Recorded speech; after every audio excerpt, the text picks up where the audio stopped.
4 teams in this year's playoff field. Okay, welcome back to the 2025 SEC College Football schedule reveal. Now so now it's on 2025 non-conference schedule. And after hosting Tennessee in the playoff, So 8 seed Ohio State will host the other UT next season, Texas, of course. And number 12 Clemson hosts LSU and travels to in-state rival South Carolina. Now, of course, question marks about what all of these teams will look like as Paul Feinbaum joins us again. But Paul, when you look at some of those games with some of those non-conference 2024 playoff contenders, which one are you the most excited about? Well, I think it's so interesting that Texas, because Texas to me has really upped its ante by going to Ohio State, Alyssa. It's one thing to go to Michigan. We knew this was going to be a down Michigan team, but going to Ohio State is a completely different situation. And should they lose that game with that game against Georgia looming at the end of the year, suddenly we're talking about something that we just got through talking about for the last 3 months, is who is going to get in the playoff. And that I'm not saying it's a disqualifier, but right now I would have Texas losing both of those games with all the other very difficult games. That is a real issue.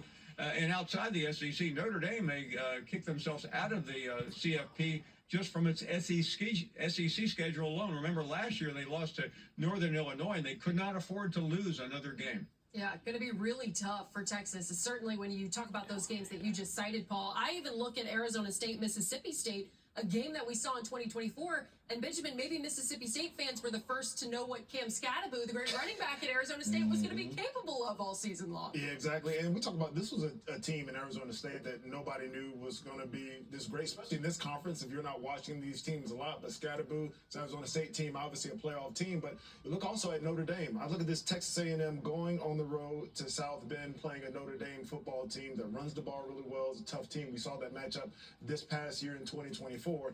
But if you're Texas A&M, you've got to win that game. I mean, you look at the rest of their schedule, it's fairly manageable until they get down and play Texas. That Texas A&M game decided who was going to the SEC championship in 2024. Notre Dame is an imperative win for them. For me, I'm going with Texas on the road at Ohio State. I just love big brands of football. When you have big brands versus other big brands, you get big-time football. Everybody's going to be watching. Everybody's going to go out there and play their best. And you can recruit off of playing games like this.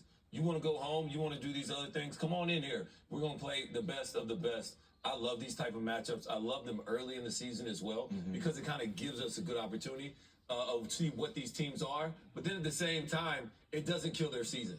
You can easily bounce back from an early week 1 loss. It doesn't matter as much as we think. And these games are planned years in advance. I was just peeking back to see when the Arizona State, Mississippi State schedule was put together, or when that home and home was done. It was in April of 2018. Wow. Arizona State was coming off a 7-6 season, and Todd Graham was almost out the door. Who would have known? So who knows? Like, you have no idea. Good 60 minutes. Soon find out if Georgia can win it again. It's